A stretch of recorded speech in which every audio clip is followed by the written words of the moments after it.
Good morning my dear student. आज हम लोग फ्लूइड मैकेनिक्स में लेक्चर सीरीज 22 को डिस्कस करेंगे, जो कि आज हम एक नया चैप्टर स्टार्ट करेंगे। उस चैप्टर का नाम होगा डियर बॉयंसी एंड फ्लोटेशन, जिसे हम लोग बोलते हैं उत्प्लावन। तो इसी को हम लोग डिस्कस करने चल रहे हैं। आइए चेक करते हैं और सीखते हैं कि बॉयंसी फोर्स क्या होता है, कहाँ पे एक्ट करता है, कितना एक्ट करता है, इसकी वैल्यू क्या होती है, ये सेंटर ऑफ ग्रेविटी के बिलो होगा या एबव होगा। इन सारी चीज़ों को हम लोग सीखते हैं। तो सबसे पहले हम लोग ये जानने की कोशिश करते हैं डियर कि जो बॉयंसी टर्म है, दैट मीन्स बॉयंसी क्या है। हम लोग पहले ये जाने कि ये बॉयंसी क्या है।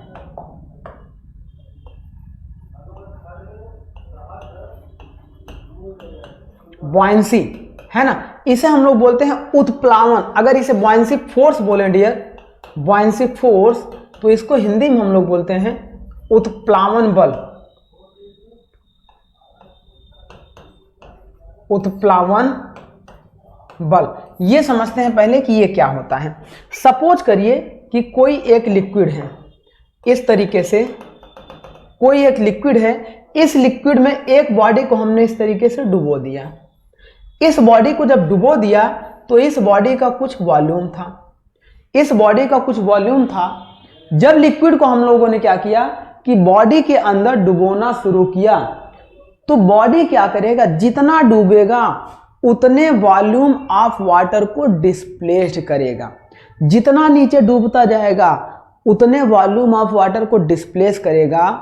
तो जितना वॉल्यूम ऑफ वाटर डिस्प्लेस होगा, उस वॉल्यूम के बराबर अपोजिट डायरेक्शन में इस बॉडी पर नीचे की ओर से इस बॉडी पर, कहां पर, इस पूरी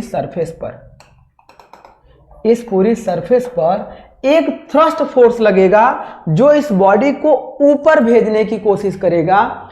इसी अपोजिट फोर्स को हम लोग बोलते हैं बॉयंसी फोर्स। मतलब जब कोई बॉडी कंप्लीटली या पार्शियली किसी लिक्विड में डुबोया जाता है, तो वो बॉडी अपने वेट के बराबर फ्लूइड को डिस्प्लेस्ड करता है। उस समय उस बॉडी के अपोजिट डायरेक्शन में फ्लूइड द्वारा एक फोर्स लगाया जाता है, जो फोर्स उस बॉडी को ऊपर की ओर धकेलता है, मतलब डूबने नहीं देता है। उस फोर्स को हम लोग बॉयंसी फोर्स या उत्प्लावन बल कहते हैं। दैट मीन्स यहां पे हम ये समझते हैं डियर, व्हेन, ऐसे देखिए, when a body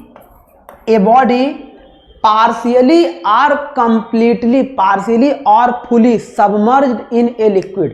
When a body partially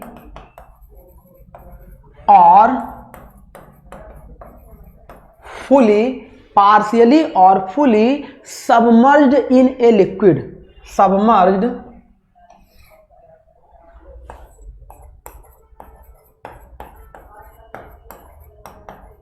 in a liquid, कोई एक बॉडी पार्शियली या फुली किसी लिक्विड में डुबोया जाए, तो वो बॉडी क्या करेगा, अपने वॉल्यूम के बराबर वाटर को डिस्प्लेस्ड करेगा। Then the body displaced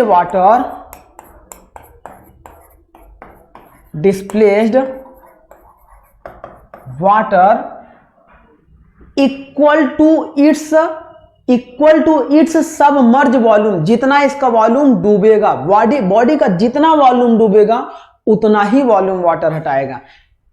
displaced water equal to its submerged volume of body. Its submerged volume of body. Then अब क्या होगा कि लिक्विड द्वारा एक अपोजिट डायरेक्शन, अपवर्ड डायरेक्शन में फोर्स लगेगा। A force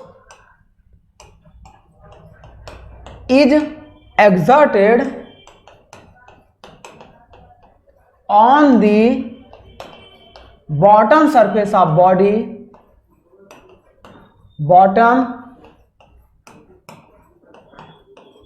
surface of body in upward direction, body के तल पर निचली सतह पर अपोजिट यानी कि ऊपर की दिशा में एक फोर्स लगेगा। In opposite, in upward direction, upward direction, opposite की बजाय हम लोग कह लें अपवर्ड डायरेक्शन, ये हम लोग कह लें upward direction. This force is called buoyancy force, जो बॉडी को डूबने से रजिस्ट कर रहा है, this force is called buoyancy force. ये जो फोर्स है, this force is called buoyancy force. और इस फोर्स की वैल्यू, इस फोर्स की वैल्यू हमेशा जितना वाटर में बॉडी डूबेगा वो अपने वॉल्यूम को डिस्प्लेस करेगा, जितना वॉल्यूम ऑफ वाटर डिस्प्लेस्ड हो चुका होगा उस वॉल्यूम ऑफ वाटर का जितना वेट होगा उसी वेट के बराबर होगा बॉयंसी फोर्स। दैट मीन्स अगर हम बॉयंसी फोर्स की बात करें डियर, तो ये बॉयंसी फोर्स किसके बराबर होगा? Buoyancy force is equal to the wait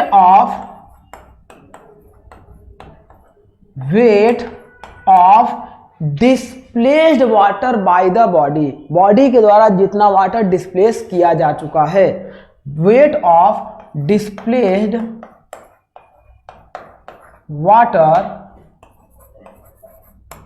water by the body, या इसे हम कह सकते हैं डिस्प्लेस्ड वॉल्यूम ऑफ, देखो वेट ऑफ डिस्प्लेस्ड वाटर या वॉल्यूम ऑफ डिस्प्लेस्ड वाटर, या इसे हम कह सकते हैं buoyancy force is equal to volume of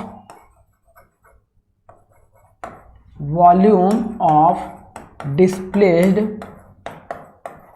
water. तो इस तरीके से इसको हम लोग कहते हैं डियर बॉयंसी फोर्स। अब आइए आगे समझते हैं इस बॉयंसी फोर्स को और डिटेल में।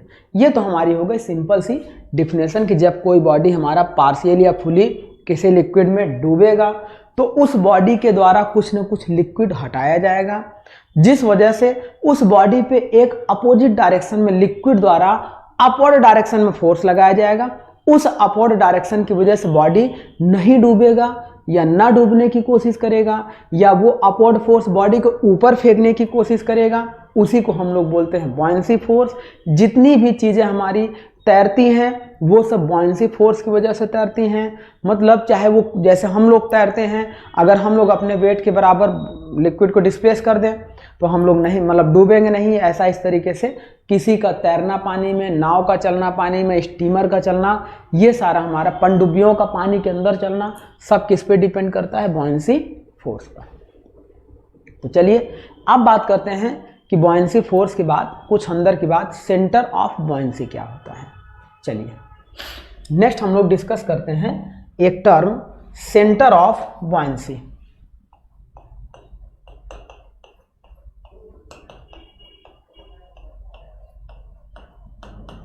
सेंटर ऑफ बॉयंसी, इसे हम लोग क्या कहते हैं? सीबी कहते हैं डियर। देखो इसके पहले हम लोग लास्ट लेक्चर में या लास्ट क्लास में हम लोगों ने पढ़ा था, या लास्ट चैप्टर में, centre of pressure. Centre of pressure क्या होता था? जहां पर टोटल प्रेशर बॉडी का एक्ट करता था। यहां पे सेंटर ऑफ बॉयंसी हो रहा है सीबी, या इसे हम लोग बी पॉइंट से भी रिप्रेजेंट करते हैं, या तो सीबी या इसे हम लोग बी पॉइंट से रिप्रेजेंट करते हैं। तो ये हमारा हो गया सेंटर ऑफ बॉयंसी और या बॉयंसी पॉइंट। क्या होता है इसको समझते हैं। तो आइए इसको समझने के लिए हम देखते हैं कि सपोज करो केस वन मान लेते हैं कि एक बॉडी ये है, केस 2 एक बॉडी ये है, केस 3 एक बॉडी और नीचे ले लें ये है, अब इस बॉडी का कुछ वॉल्यूम होगा, 3D में अगर देखेंगे तो इसका कुछ वॉल्यूम होगा। अभी हम केस समझने के लिए 2D में डिस्कस कर रहे हैं। तो पहले केस में क्या हो सकता है डियर कि बॉडी इस तरीके से हो, इस तरीके से हो। दूसरे केस में लिक्विड यहां तक भरा हुआ हो, मतलब बॉडी की अपर सरफेस और लिक्विड की अपर सरफेस क्या है, कोइंसाइड हो। बॉडी तैर तो रही है लेकिन अपर सरफेस ऑफ लिक्विड और upper surface of body coincide है। तीसरा केस क्या है कि बॉडी बहुत अंदर वाटर में h गहराई में डूबा हुआ है, h गहराई में डूबा हुआ है। अब हम बात करते हैं डियर, अब हम बात करते हैं कि इसका बॉयंसी पॉइंट कहाँ पर होगा या सेंटर ऑफ बॉयंसी कहाँ पर होगा। तो यहाँ पे समझते हैं डियर कि जब कोई देखो, जब कोई लिक्विड हमारा, जब कोई बॉडी इसमें डूब रहा है तो किसी भी बॉडी का अगर सेंटर ऑफ ग्रेविटी की बात करेंगे तो सेंटर ऑफ ग्रेविटी हमेशा इस बॉडी के इस एक्सिस में होगा, जिसे हम सेंटर ऑफ मास कहते हैं। इसका भी सेंटर ऑफ ग्रेविटी कहाँ पे होगा, यहीं पे होगा। इस बॉडी का भी सेंटर ऑफ ग्रेविटी कहाँ पे होगा, यहीं पे होगा। मतलब सेंटर ऑफ ग्रेविटी बॉडी का जहां पे था वहीं पे रहेगा, कोई उसमें चेंजिंग नहीं होगा। अब बात करते हैं आगे। देखो ये बॉडी इतने वॉल्यूम ऑफ लिक्विड को डिस्प्लेस किया है, यहां से देखो ये बॉडी इतने वॉल्यूम ऑफ लिक्विड को डिस्प्लेस किया है। अब ये जो वॉल्यूम ऑफ लिक्विड है, यदि इसको हम मान लें V1, V1 is the volume of liquid displaced by body 1। ये हो गया केस 1, ये हो गया केस 2 और ये हो गया केस 3। अब होगा क्या डियर कि इस डिस्प्लेस्ड किए गए वॉल्यूम ऑफ वाटर का सेंट्रॉइड जहां पे होगा, डिस्प्लेस्ड किए गए वाटर के वॉल्यूम का सेंट्रॉइड जहां पे होगा उसी को हम लोग कहेंगे सेंटर ऑफ बॉयंसी या बॉयंसी पॉइंट। तो इसका मतलब इसके सेंट्रॉइड की बात करेंगे तो इसका सेंट्रॉइड कहीं हो सकता है यहां पर हो जाए, तो ये हमारा मान लो अगर यहां पे हो गया तो ये CG हो गया और ये हमारा क्या हो जाएगा, सेंटर ऑफ बॉयंसी। आगे बात करते हैं इस बॉडी के लिए। इस बॉडी के लिए हो सकता है, देखो इतना वॉल्यूम ऑफ वाटर डिस्प्लेस्ड कर चुका है, इतना वॉल्यूम ऑफ वाटर डिस्प्लेस कर चुका है। अगर इस वॉल्यूम ऑफ वाटर का सेंट्रॉइड देखेंगे तो हो सकता है कि वो हमारा क्या हो, इसी सेंटर ऑफ ग्रेविटी पर ही सेंटर ऑफ बॉयंसी बन रहा हो। नेक्स्ट केस हम बात करते हैं कि यहां पे ये इतना वॉल्यूम ऑफ वाटर डिस्प्लेस किया है, लेकिन इस वाटर को भी अगर हम इसमें ऐड करके चेक करना चाहें तो सेंटर ऑफ ग्रेविटी तो यहीं पे है हमारी, लेकिन बॉयंसी पॉइंट की बात करेंगे डियर तो इसका बॉयंसी पॉइंट इस सेंटर ऑफ ग्रेविटी से, देखो इतना टोटल जो वाटर है इसका जो हमें क्या मिलेगा, इसका जो हमें क्या मिलेगा, पॉइंट मिलेगा, उसी को हम लोग बोलेंगे सेंटर ऑफ बॉयंसी, उसी को हम लोग बोलेंगे सेंटर ऑफ बॉयंसी। तो ये हमारा होता है डियर सेंटर ऑफ बॉयंसी या बॉयंसी पॉइंट, जहां पर नेट रिजल्टेंट प्रेशर एक्ट करता है जो वाटर डिस्प्लेस्ड करता है उस डिस्प्लेस्ड वाटर का। तो ये होता है हमारा सेंटर ऑफ बॉयंसी। अब इसका मतलब यहां से एक चीज हमें पता चल गई dear, centre of buoyancy 3 case में, देखो CB 3 केस में आ सकता है, CB 3 तरीके से आ सकता है। फर्स्ट हमारा क्या हो सकता है, CB is below than CG है, बिलो CG है, जबकि सेंटर ऑफ प्रेशर हम लोग पढ़े थे तो always below centre of gravity होता था। सेंटर ऑफ प्रेशर हमेशा सेंटर ऑफ ग्रेविटी से नीचे ही बनता था, लेकिन बॉयंसी पॉइंट चेंज होता है डियर। बॉयंसी पॉइंट या तो सेंटर ऑफ ग्रेविटी से नीचे बन सकता है, इसमें देखो centre of buoyancy and centre of gravity एक ही पॉइंट पे बने हुए हैं। That means centre of buoyancy is equal to centre of gravity, centre of gravity. Third case में क्या हो रहा है डियर कि centre of buoyancy is above centre of gravity, centre of gravity से ऊपर सेंटर ऑफ बॉयंसी बन रहा है। तो ये हमारा हो गया centre of buoyancy is above centre of gravity. तो ये 3 केस हमें दिखाई देते हैं माय डियर, किसके लिए, सेंटर ऑफ बॉयंसी या बॉयंसी पॉइंट के लिए, जिसे हम बॉयंसी पॉइंट भी कहते हैं नॉर्मल सा, या तो हम बार बार सी भी कहें या बी पी कह दें, बॉयंसी पॉइंट या सिंपल सा बी कह दें। तो ये हो गया हमारे। अब आइए इन तीनों केस के लिए हम डिस्कशन करते हैं, यही तीनों केस हमारे लिए आगे चलने वाली है। तो फर्स्ट हम लोग केस ले लेते हैं। देखो बॉडी हमारा 3 तरीके से होता है। फर्स्ट हम लोग केस ले लेते हैं, केस फर्स्ट हम लोग क्या ले लें dear, if centre of buoyancy is below than centre of gravity. Centre of buoyancy is below than centre of gravity. चलिए देखते हैं क्या होता है इसमें। फर्स्ट हम लोग क्या केस ले लें, जो ये वाला हमारा था, ये वाला केस ले लें, मतलब centre of buoyancy is below than centre of gravity. चलिए यही वाला केस हम लोग लेने चल रहे हैं। ये हो गया first case, C B is below C G. तो अब चेक करते हैं कि बॉडी किस कंडीशन में होगा, बॉडी मतलब डूबता जाएगा या फिर अपने इक्वल पोजीशन में आ जाएगा, या फिर जितना टिल्ट करेंगे उतने ही पोजीशन पर रहेगा। जैसे देखो नाव पे हम लोग जब फोर्स लगाते हैं, पैर से नाव पे चढ़ते हैं, तो जब हम चढ़ते हैं तो नाव हमारी तरफ थोड़ी सी झुक जाती है, लेकिन जब चढ़ जाते हैं तो नाव फिर से अपनी इनिशियल पोजीशन को रिस्टोर कर लेती है। तो उस केस में हम लोगों के पास बॉडी 3 टाइप से बिहेव करती है। जो बॉडी का बिहेवियर हमारा है डियर, बॉडी का जो बिहेवियर है, बॉडी बिहेवियर, ये 3 टाइप से हमारे पास होता है। फर्स्ट हमारे पास होता है 3 टाइप से होता है। फर्स्ट हमारे पास होता है stable equilibrium, stable equilibrium. Second हमारे पास होता है अनस्टेबल इक्विलिब्रियम, अनस्टेबल इक्विलिब्रियम। और थर्ड हमारे पास होता है न्यूट्रल इक्विलिब्रियम। इन तीनों का मतलब क्या हुआ, हम इसको कनेक्ट करने चल रहे हैं अपने इस केस से। इन तीनों का मतलब ये होता है डियर कि स्टेबल इक्विलिब्रियम, पहले हम लोग देख लेते हैं स्टेबल इक्विलिब्रियम क्या है, इसे अभी ब्रेक करते हैं। स्टेबल इक्विलिब्रियम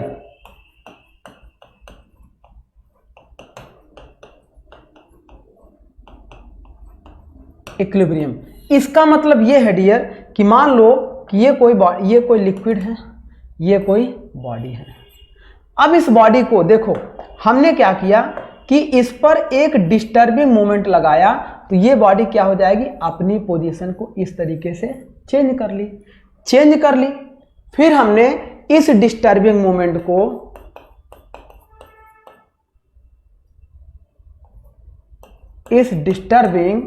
मोमेंट को हमने क्या कर दिया, हटा लिया। तो केस हमारे पास क्या हो सकता है, या तो बॉडी इसी पोजीशन पे बनी रहे, या बॉडी लगातार डूबती चली जाए, या बॉडी वापस रिस्टोर होकर अपने पोजीशन पे पहुंच जाए।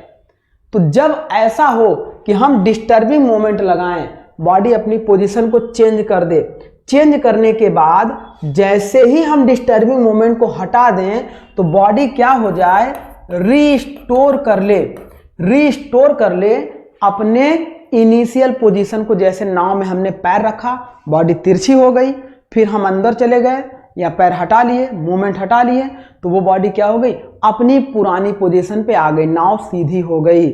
मतलब ऐसी पोजीशन जब डिस्टर्बिंग मोमेंट लगाया तो ये डिस्टर्ब हुआ, फिर मोमेंट हटा लिया, तो ये कोई ना कोई तो फोर्स इसको रिस्टोर करने के लिए ऑटोमेटिक जनरेट हुआ, इसके अंदर कोई फोर्स इसको रिस्टोर करने के लिए जनरेट हुआ है, हम उसी की बात करेंगे।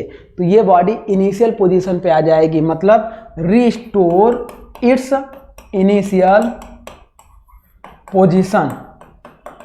तो ऐसे केस को हम लोग बोलते हैं डियर स्टेबल इक्विलिब्रियम।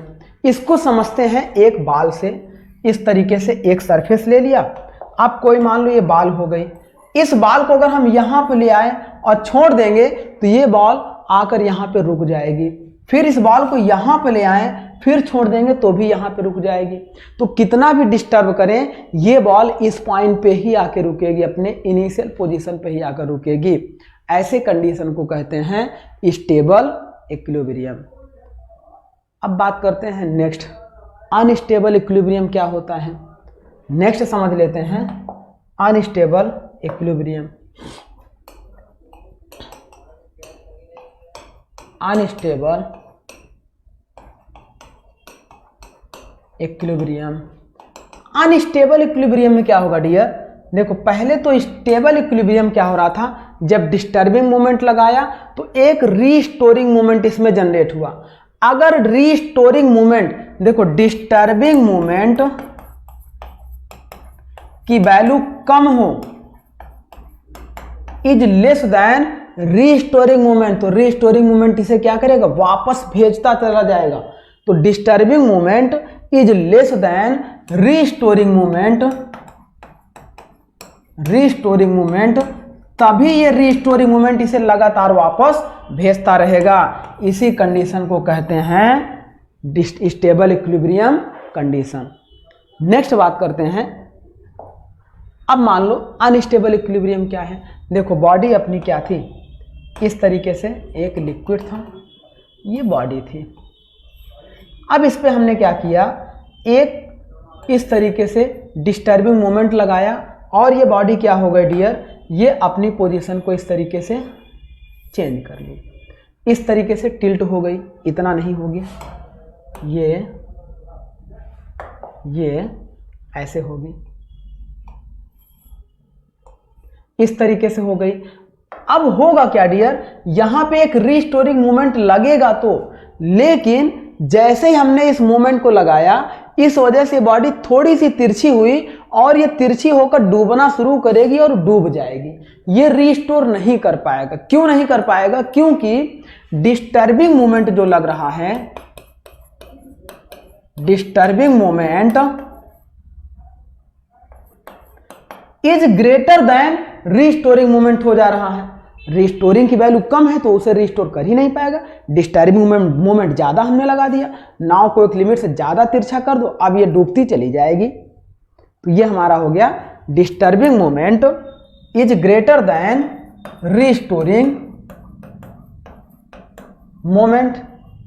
मतलब ये बॉडी क्या होगी, जरा सा डिस्टर्ब करोगे तो बॉडी डूब जाएगी, डूब जाएगी।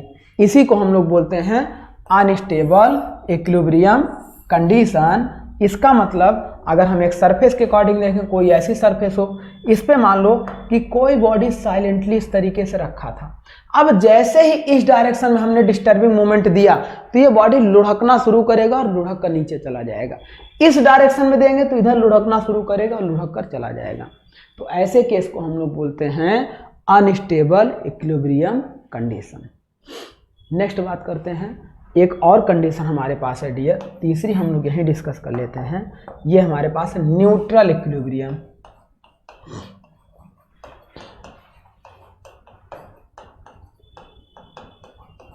न्यूट्रल इक्विलिब्रियम, इसमें क्या होगा डियर कि जैसे मान लो कि ये कोई हमारे पास लिक्विड की सरफेस थी और ये हमारे पास बॉडी थी। अब इस बॉडी को हमने डिस्टर्बिंग मोमेंट ये लगाया और बॉडी हमारी क्या हो गई, इस पोजीशन पे पहुंच गई, इस पोजीशन पे पहुंच गई। अब इस पे एक रीस्टोरिंग मोमेंट जनरेट तो हो रहा था, रीस्टोरिंग मोमेंट जनरेट तो हो रहा था, लेकिन इसकी इतनी वैल्यू नहीं है कि ये इसको और इनिशियल पोजीशन पे ले जाने की कोशिश करे, बट इतनी वैल्यू है कि इसे नीचे झुक गया है, अब इसे और नीचे जाने से रोकेगा, मतलब इसे उसी पोजीशन पे होल्ड करके रखेगा। बॉडी को और अगर हम लोग झुका देंगे, बॉडी को और डिस्टर्बिंग मोमेंट हमने लगा दिया तो अब ये बॉडी क्या करेगा, इसी पोजीशन पे रुका रहेगा। और डिस्टर्बिंग मोमेंट मतलब बॉडी पे थोड़ा सा हमने डिस्टर्ब किया उतने पे ही रुका है, थोड़ा सा डिस्टर्ब किया उतने पे रुका है। तो इस समय क्या होगा डियर कि जो हमारा रीस्टोरिंग मूवमेंट है, मतलब डिस्टर्बिंग मूवमेंट है। जो डिस्टर्ब करने के लिए हम फोर्स लगा रहे हैं उसी को बोलते हैं डिस्टर्बिंग मूवमेंट।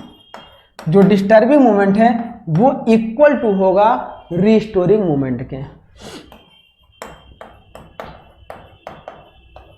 रीस्टोरिंग मोमेंट के इक्वल होगा। ऐसे केस को हम लोग कहते हैं डियर न्यूट्रल इक्विलिब्रियम। अगर प्लेन के अकॉर्डिंग समझा जाए तो ये कोई प्लेन मान लो, ये कोई प्लेन मान लो, इस प्लेन के ऊपर एक बॉल हमने यही वाली रख दिया। अब इस बॉल को हमने थोड़ा सा आगे लुढ़काया, यहां आ गई, फिर ना तो आगे जाएगी ना पीछे जाएगी, वहीं पे रुकी रहेगी। और आगे हमने लुढ़काया, यहां आ गई, फिर यहीं पे रुकी रहेगी। तो ऐसे केस को कहते हैं न्यूट्रल इक्विलिब्रियम। अब इन्हीं तीनों केस के लिए हम लोग डिस्कस करने चल रहे हैं सेंटर ऑफ बॉयंसी क्या होगा। तो सेंटर ऑफ बॉयंसी हमने आपको बताया था डियर सीबी, यानी कि centre of buoyancy is below centre of gravity. Case one यही हम लोग डिस्कस करने चल रहे थे। अब इसका मतलब चलो समझते हैं क्या होगा। देखिए, सपोज करिए कि कोई एक लिक्विड था, इस लिक्विड में एक हमारे पास ये बॉडी था, ये हमारे पास बॉडी था। अब इस बॉडी में हमने क्या किया डियर, इस तरीके से एक डिस्टर्बिंग मूवमेंट हमने लगा दिया, डिस्टर्बिंग मूवमेंट लगा दिया। जब डिस्टर्बिंग मूवमेंट लगाया तो होगा क्या डियर कि ये बॉडी हमारी क्या हो जाएगी, अपने पोजीशन को बदलकर इस तरीके से आ गई, यहाँ से यहाँ पे ये डिस्टर्ब होके आ गई। बस इतना ही स्टडी अभी हमें करना है। चलो अब बात करते हैं इसके कुछ पॉइंट की। देखो, पहले तो जब बॉडी अपनी इनिशियल स्टेट में था तो हमने ये डिस्कस किया था कि CB is below than CG। मान लो यहां पे इसका सेंटर ऑफ ग्रेविटी होगा। अब इस बॉडी, ग्रीन वाले बॉडी की बात कर रहे हैं, तो इससे बिलो कहीं इसी लाइन ऑफ एक्शन पे हमारा क्या हो गया, सेंटर ऑफ बॉयंसी हो गया। हम ये जानते हैं डियर कि सेंटर ऑफ ग्रेविटी नीचे की ओर एक्ट करता है और सेंटर ऑफ बॉयंसी ऊपर की ओर एक्ट करता है। सेंटर ऑफ ग्रेविटी और सेंटर ऑफ बॉयंसी अलग अलग डायरेक्शन में एक्ट करते हैं। सेंटर ऑफ ग्रेविटी नीचे की ओर एक्ट करता है, भार मास इनटू जी, mg की तरह ये एक्ट करता है, और सेंटर ऑफ बॉयंसी हमेशा ऊपर की तरफ एक्ट करता है। अब बात करते हैं, जैसे ही इसको हमने टिल्ट किया तो इस बॉडी की लाइन ऑफ एक्सिस मतलब ये आ गई, एक्सिस आपकी ये आ गई। इस केस में क्या होगा डियर, इस केस में क्या होगा, इसकी सेंटर ऑफ ग्रेविटी तो हमारी यही रह गई, सेंटर ऑफ ग्रेविटी CG ये रह गई, और CG कहाँ वर्क करेगी, नीचे की तरफ वर्क करेगी। और सेंटर ऑफ बॉयंसी हमारा कहाँ था, यहाँ था, इससे नीचे था। अब ये सेंटर ऑफ बॉयंसी कहाँ वर्क करेगा, ऊपर की तरफ वर्क करेगा, ऊपर की तरफ वर्क करेगा। हमने थोड़ा सा मोमेंट लगाया, देखो जब सेंटर ऑफ बॉयंसी नीचे था और सेंटर ऑफ ग्रेविटी ऊपर था, तो इस केस में हमने थोड़ा सा डिस्टर्बिंग मोमेंट लगाया तो ये इस पोजीशन में आ गया। सेंटर ऑफ ग्रेविटी यहाँ नीचे की तरफ वर्क कर रहा है, सेंटर ऑफ बॉयंसी ऊपर की तरफ। आप देखो ये सेंटर ऑफ बॉयंसी इसे इस तरफ रोटेट कराने की कोशिश कर रहा है क्लॉकवाइज में। ऐसे देखो, सेंटर ऑफ बॉयंसी इसको क्लॉकवाइज मूवमेंट देने की कोशिश कर रहा है और सेंटर ऑफ ग्रेविटी भी इसको क्लॉकवाइज मूवमेंट देने की कोशिश कर रहा है। मतलब दोनों मिलकर बॉडी को घुमाने की कोशिश कर रहे हैं एक ही डायरेक्शन में। इट मीन्स बॉडी लगातार डूबता चला जाएगा, और उसको डूबने में कौन कौन हेल्प करेगा, सेंटर ऑफ ग्रेविटी भी हेल्प करेगा और सेंटर ऑफ बॉयंसी भी हेल्प करेगा। नहीं समझे? इसका मतलब जब centre of buoyancy centre of gravity से नीचे हो और बॉडी को हमने इस डायरेक्शन में टिल्ट करा दिया। अब आप कहो सर अच्छा इस डायरेक्शन में अगर हम टिल्ट करा दें, चलो एक और डायरेक्शन हम लोग ले लेते हैं। मान लो कि बॉडी हमारे पास पहले ऐसे था, अब ऐसे था तो इसका सेंटर ऑफ ग्रेविटी ये था CG और यहाँ पे था CB। अब ये कोई लिक्विड में डूबा हुआ है, अभी आप देखना CB ऊपर की तरफ वर्क करेगा, CG नीचे की तरफ वर्क करेगा। अब इस बॉडी को इस डायरेक्शन में हम डिस्टर्बिंग मोमेंट लगा दें, आपने कहा कि सर हम इधर की ओर अगर डिस्टर्बिंग मोमेंट लगा दें तो क्या कंडीशन आएगी, तो उस समय क्या होगा डियर, ये बॉडी अपनी पोजीशन को ऐसे बदल लेगा, ये बॉडी अपनी पोजीशन को ऐसे बदल लेगा, ऐसे बदल लेगा, यहां से यहां आ गया। अब जब यहां आ गया तो इस बॉडी का जो लाइन ऑफ एक्सिस था ये हो जाएगा, और ये यहां पे लाइन ऑफ एक्सिस पे ये हो जाएगा सेंटर ऑफ ग्रेविटी। यहां पे क्या हो जाएगा, CG, और ये CG क्या करेगा डियर, नीचे की तरफ एक्ट करेगा, और इसी लाइन पे यहां कहीं मिलेगा हमें क्या, सेंटर ऑफ बॉयंसी। और हम ये जानते हैं डियर कि सेंटर ऑफ बॉयंसी हमें क्या होगा, ऊपर की तरफ वर्क करेगा।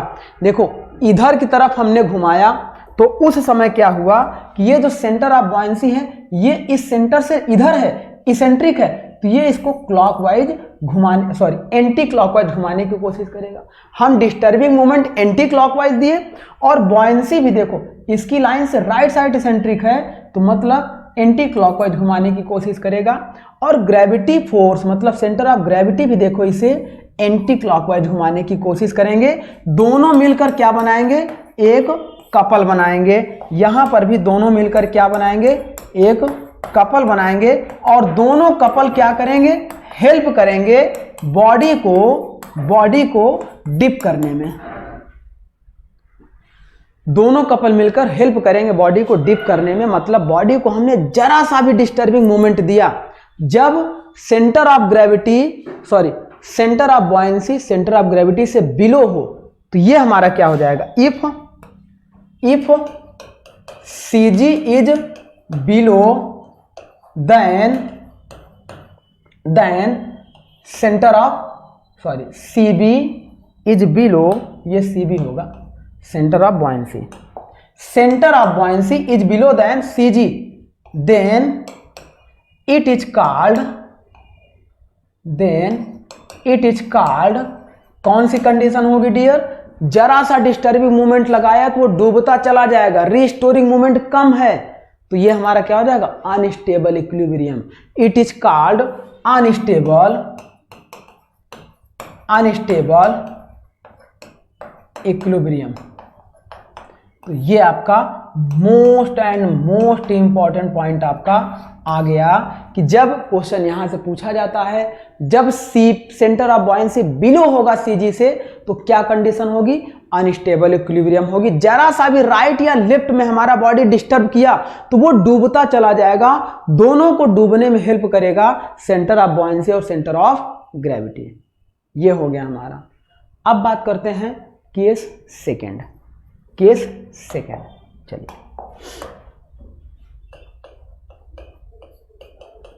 केस सेकेंड हमारा क्या हो जाएगा dear, if centre of buoyancy is above, अब की बार एबव ले लें, किससे एबव ले लें, सेंटर ऑफ ग्रेविटी से, तो उस समय क्या होगा, मान लो कि ये कोई बॉडी था, अब इसका लाइन ऑफ एक्सिस हमने ये ले लिया। अब यहां पे हमने क्या किया डियर, इस बॉडी को देखो, यहां पे क्या था, सेंटर ऑफ ग्रेविटी था, और सेंटर ऑफ बॉयंसी से ऊपर हमने मान लिया, सेंटर ऑफ बॉयंसी ऊपर मान लिया, और हम ये जानते हैं डियर कि सेंटर ऑफ बॉयंसी ऊपर की तरफ फोर्स लगाएगा और सेंटर ऑफ ग्रेविटी नीचे की तरफ। चलो बॉडी की पोजीशन चेंज करते हैं।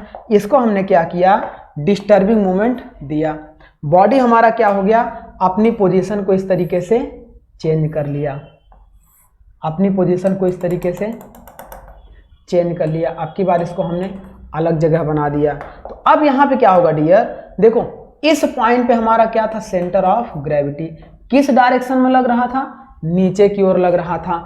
इस पॉइंट पे हमारा क्या था, सेंटर ऑफ बॉयंसी किस डायरेक्शन में लग रहा था, ऊपर की ओर लग रहा था।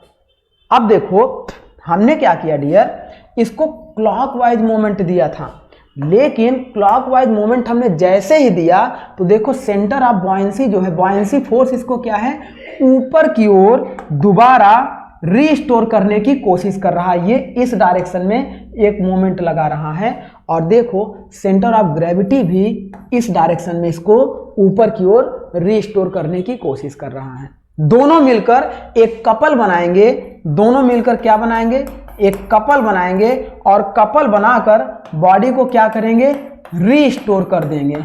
रीस्टोर कर देंगे, रीस्टोर कर देंगे मतलब बॉडी ओरिजिनल पोजीशन में पहुंच जाएगा। तो अब ये कैसी कंडीशन आ जाएगी डियर, इसी कंडीशन को हम लोग बोलते हैं स्टेबल इक्विलिब्रियम। इसी कंडीशन को हम लोग बोलते हैं स्टेबल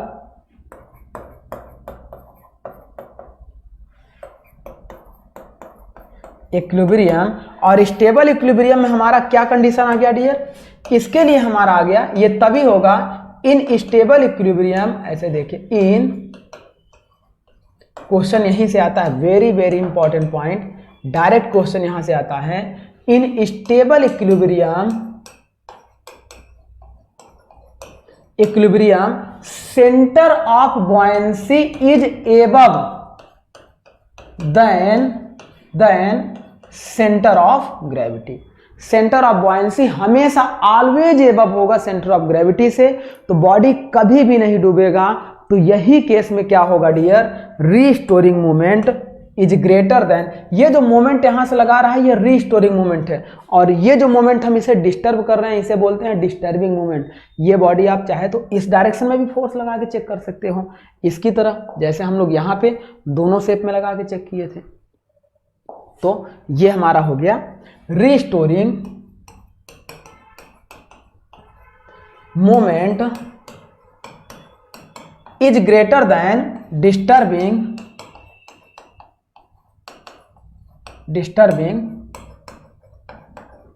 मोमेंट। तो ये हमारी कहलाती है स्टेबल इक्विलिब्रियम कंडीशन। चलिए नेक्स्ट डिस्कस कर लेते हैं neutral equilibrium condition. Neutral equilibrium condition, आइए थर्ड डिस्कस कर लेते हैं। देखो फर्स्ट हम लोगों ने अनस्टेबल डिस्कस किया था।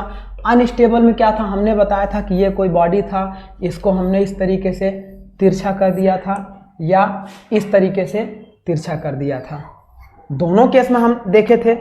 अब दोनों केस में इसका जो फिर से देख लो, क्योंकि वहाँ पे हमने क्या किया था, एक ही डायग्राम पे बना दिया था, तो हो सकता है आपको समझने में दिक्कत हुई हो सकता है आपको समझने में दिक्कत हुई हो। अब ऐसे देखो, ये पूरा हमारा हो गया। इस केस में हम क्या करें, बॉडी पे इधर से डिस्टर्बिंग मोमेंट लगा रहे हैं और इस केस में बॉडी को इधर से डिस्टर्बिंग मोमेंट लगा रहे हैं। मतलब इसमें इधर से रिस्टोरिंग मोमेंट होगा, इसमें इधर से रिस्टोरिंग मोमेंट होगा।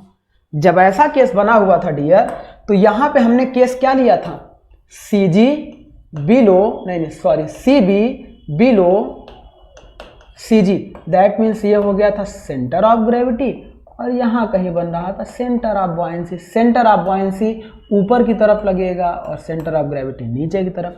जब डिस्टर्बिंग मोमेंट लगाया तो देखो सेंटर ऑफ ग्रेविटी नीचे की तरफ और ये सेंटर ऑफ बॉयंसी ऊपर की तरफ। देखो इधर डिस्टर्बिंग मोमेंट लगाया और इस डिस्टर्बिंग मोमेंट को ये क्या करेगा, ये ऊपर की तरफ, इसकी लाइन ऑफ एक्शन से लेफ्ट साइड में है, तो ये इसको इसी डायरेक्शन में रोटेट करा के देखो, ये और ये मिलकर हेल्प करेंगे इसको डुबोने में, और ये भी क्या करेगा, इसको हेल्प कर देगा डुबोने में। थोड़ा सा डिस्टर्ब हुआ तो तुरंत उसको डुबोना शुरू कर देंगे। यहाँ पे देखो ये हो गया सेंटर ऑफ ग्रेविटी नीचे की तरफ लग रहा है, ये हो गया सेंटर ऑफ बॉयंसी ऊपर की तरफ। देखो इस डायरेक्शन में डिस्टर्बिंग मोमेंट लगाया और ये क्या है, सेंटर ऑफ ग्रेविटी से देखो इस लाइन ऑफ एक्शन पे है, तो ये भी क्या करेगा, इसी डायरेक्शन में एक मूवमेंट लगाएगा और CG वाला भी इसी डायरेक्शन में एक मूवमेंट लगाएगा। ये दोनों मिलकर बॉडी को डुबोना शुरू करेंगे। तो इसका मतलब इसी कंडीशन को कहते हैं अनस्टेबल इक्विलिब्रियम कंडीशन, और ये तभी आएगा जब centre of buoyancy is always below, ये हमेशा बिलो रहेगा, तभी below than centre of gravity. Next इसमें एक और कंडीशन हम बता रहे थे कि जब ये डिस्टर्बिंग मोमेंट लगाया तो रिस्टोरिंग मोमेंट की वैल्यू कम थी, नहीं तो इसे रिस्टोर करके वापस कर देता। अगला इंपॉर्टेंट पॉइंट इसमें एक ये भी है डियर कि डिस्टर्बिंग मोमेंट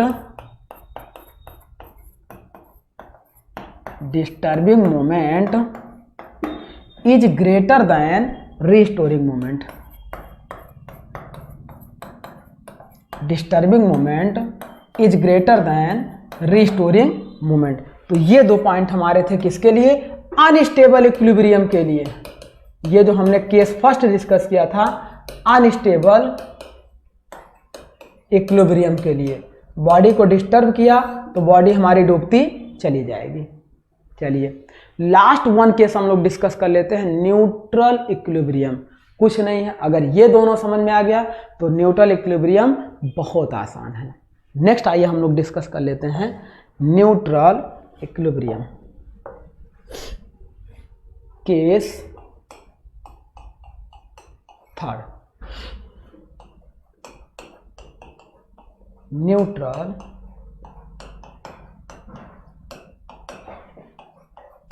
इक्विलिब्रियम। इसमें क्या होगा डियर, देखो इसमें अभी तक हम लोग क्या कर रहे थे, केस फर्स्ट में सेंटर ऑफ बॉयंसी को नीचे लिया सीजी से, केस सेकेंड में सेंटर ऑफ बॉयंसी को ऊपर लिया सीजी से। अब की बार हम लोग क्या करेंगे, सेंटर ऑफ बॉयंसी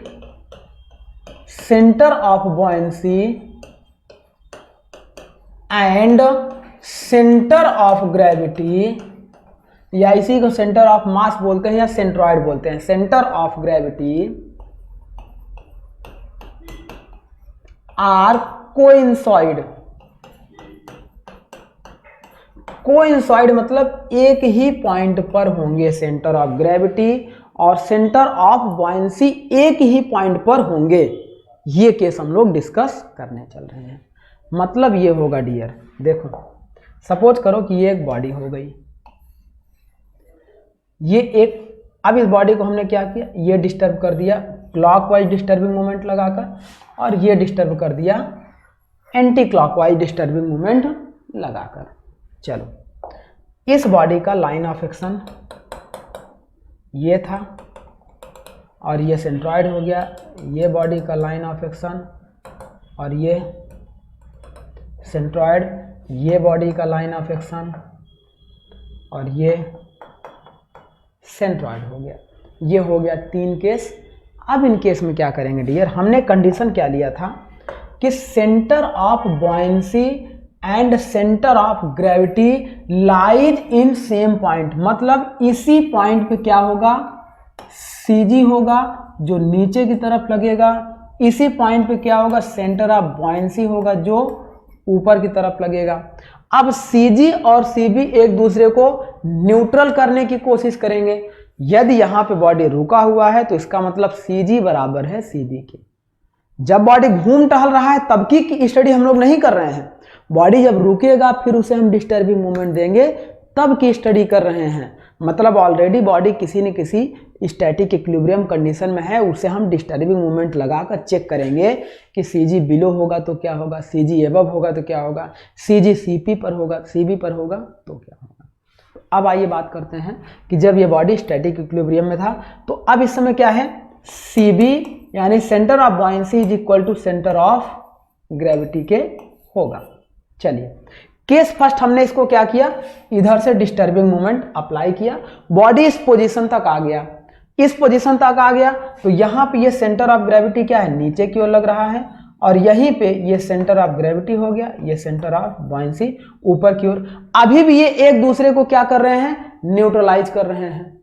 सेम इस वाले प्लेन में आ जाओ, यहाँ पे centre of gravity vertical direction में नीचे की ओर लग रहा है और सेंटर ऑफ बॉयंसी इस तरह से ऊपर की ओर लग रहा है। यहाँ पे भी ये इसको ना तो रिस्टोर करेगा ना तो डुबाने की कोशिश करेगा। देखो ये वाला जो मोमेंट है इस एक्सिस से जा रहा है, ना तो इसको घुमाने की कोशिश करेगा ना इसको रिस्टोर करेगा।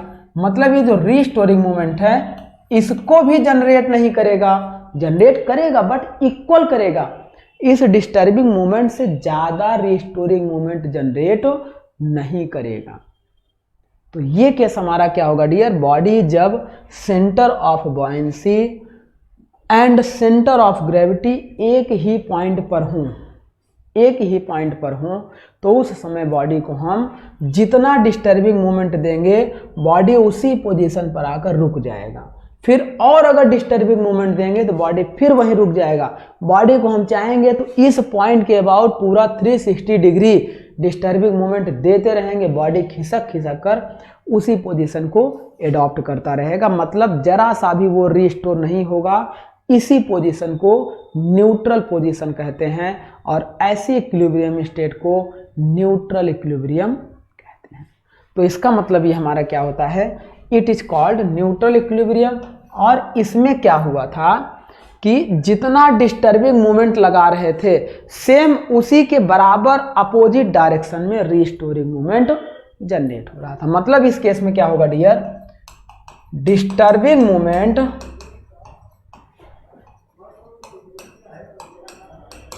Is always equal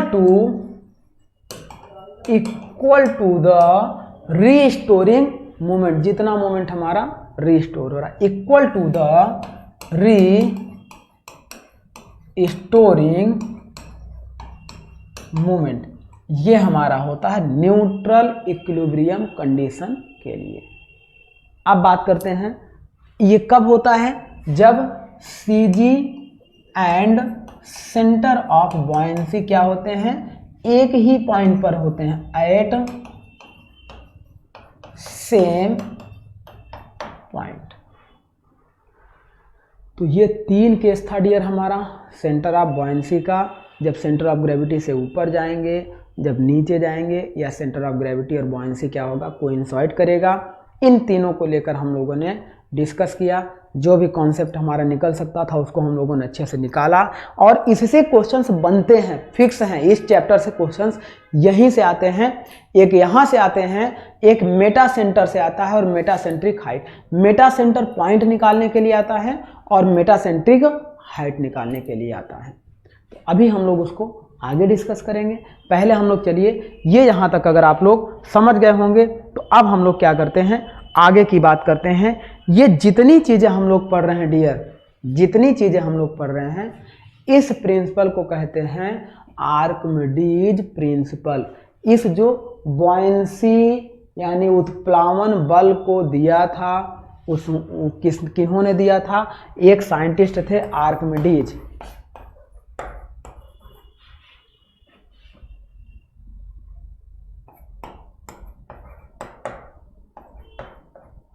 Archimedes principle. तो ये हम लोग जो पढ़ रहे हैं डियर, ये हम लोग किसके अंतर्गत पढ़ रहे हैं, आर्किमिडीज प्रिंसिपल के अंतर्गत पढ़ रहे हैं। और ये भी हमारा किसका पार्ट है, फ्लूइड स्टैटिक का, क्योंकि जब फ्लूइड हमारा रुका हुआ है उस कंडीशन में हम लोग इसकी स्थिति की अध्ययन कर रहे हैं। तो ये कहलाता है फ्लूइड स्टैटिक में किसके, आर्किमिडीज प्रिंसिपल के अकॉर्डिंग। आर्किमिडीज प्रिंसिपल क्या कहता है, ये चीज़ आपको पता होनी चाहिए कि जब देखो आर्किमिडीज प्रिंसिपल अगर मान लो कभी पूछा जाए तो ये पूछ सकता है आर्किमिडीज प्रिंसिपल।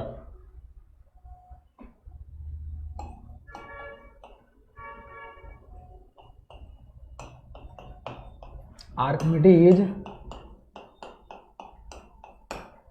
प्रिंसिपल, ये प्रिंसिपल हमारा क्या होता है डियर, कि जब कोई बॉडी, मान लो ये कोई लिक्विड हो गया, ये हो गया बॉडी, इस केस में ये लिक्विड हो गया, ये हो गया बॉडी इस केस में, और ये लिक्विड हो गया, ये हो गया बॉडी इस केस में। तीनों केस में इसने जितना, मान लो इसने इतने वॉल्यूम ऑफ लिक्विड को डिस्प्लेस किया, इसको हमने दे दिया V1, इसने इतने वॉल्यूम ऑफ लिक्विड को डिस्प्लेस किया, इसको दे दिया V2, इसने भी इतने ही वॉल्यूम ऑफ लिक्विड को डिस्प्लेस किया है, इसको दे दिया V3। अब आर्किमिडीज प्रिंसिपल ये कहता है डियर कि यदि कोई वस्तु किसी भी लिक्विड में पार्शियली या फुली रूप से डुबोई जाती है, if any body is submerged partially और फुली इन एनी लिक्विड, ऐसे कहता है, if any body is submerged partially और फुली इन ए लिक्विड, किसी एक लिक्विड में कोई बॉडी पार्शियली या फुली रूप से डिप कराई जाती है then body will displaced volume of water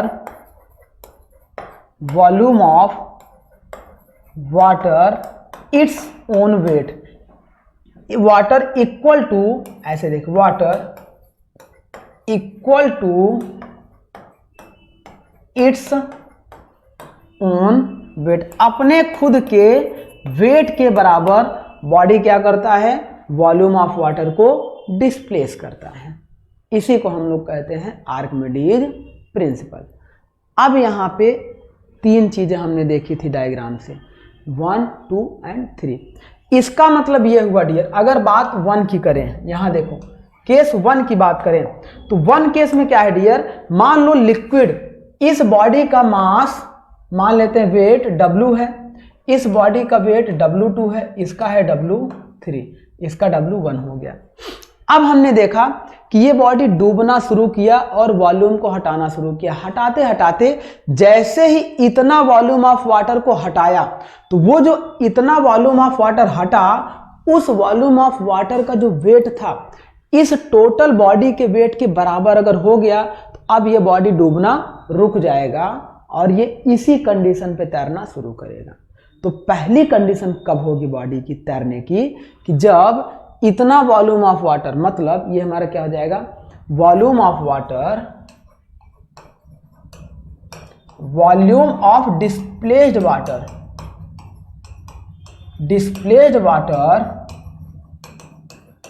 is equal to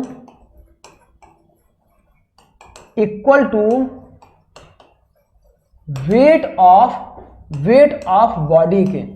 इस केस की बात कर रहे हैं कि टोटल बॉडी का जो भी वेट होगा, जब डुबोया तो इतने वॉल्यूम को उठाए, जैसे कार्क का टुकड़ा बहुत हल्का वॉल्यूम होता है, आप जैसे पानी में रखोगे थोड़ा सा डूबेगा तो इतना ज्यादा वॉल्यूम हटा देगा कि उस वॉल्यूम का अगर आप वेट करोगे और कार्क का वेट करोगे तो उस समय क्या होगा, जितना डूबा रहेगा कार्क उतने वॉल्यूम जितना डिस्प्लेस किया है उसके वेट के बराबर हो जाएगा, तो वो कार्क वहीं पे तैरना शुरू करेगा।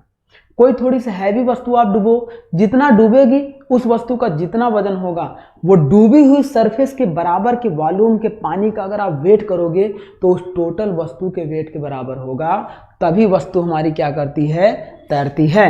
देन हमारी बॉडी क्या करती है, then body will float,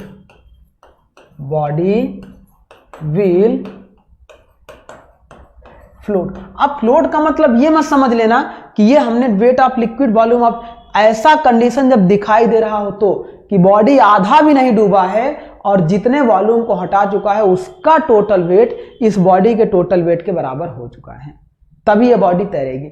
second case में हमारा क्या है डियर, केस सेकेंड हमारा क्या है कि ये ऐसा केस था कि मान लो इसने V2 वॉल्यूम को हटाया, अब सपोज करो W2 इज इक्वल टू, जब V2 के हो गया, डिस्प्लेस्ड वाटर के हो गया, तो बॉडी तैरेगी। देखो बॉडी डूबती गई, वाटर को हटाती गई, डूबती गई, हटाती गई।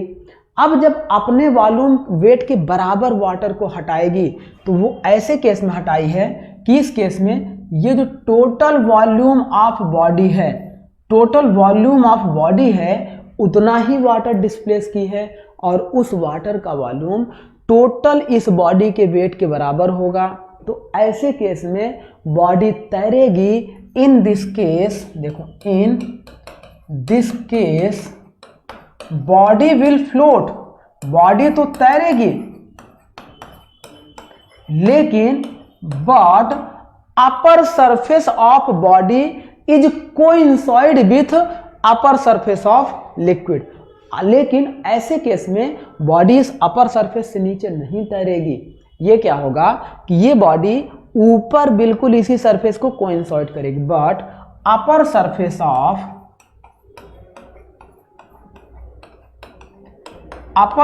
ऑफ बॉडी विल कोइंसाइड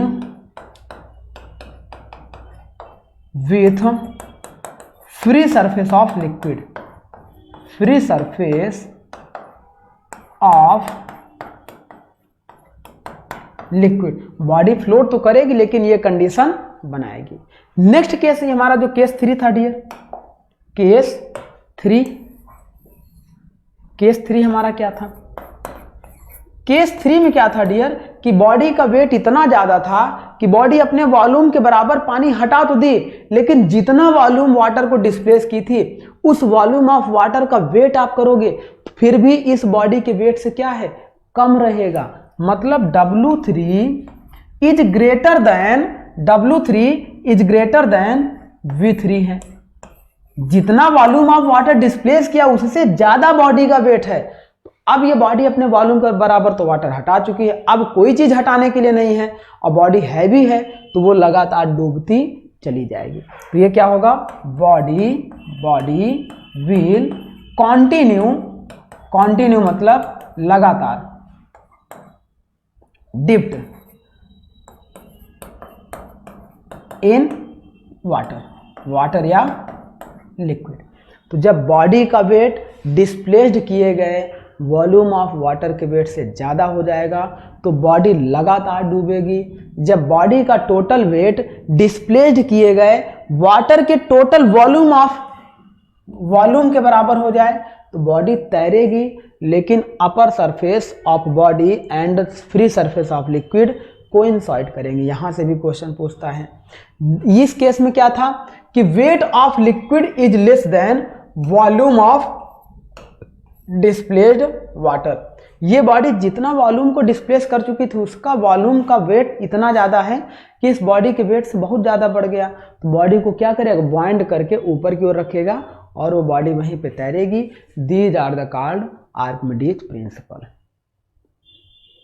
तो ये हमारा हो गया डियर माय डियर इस चैप्टर का फर्स्ट लेक्चर या लेक्चर नंबर 22, जिस पे हम लोगों ने डिस्कस किया कि जब कोई बॉडी हमारी वाटर में डूबती है पार्शियली या फुली रूप से तो उसमें क्या क्या केस आ सकते हैं, इसको हम लोगों ने डिस्कस किया। आई होप आपको सारी चीज़ें अच्छे से समझ में आई होंगी।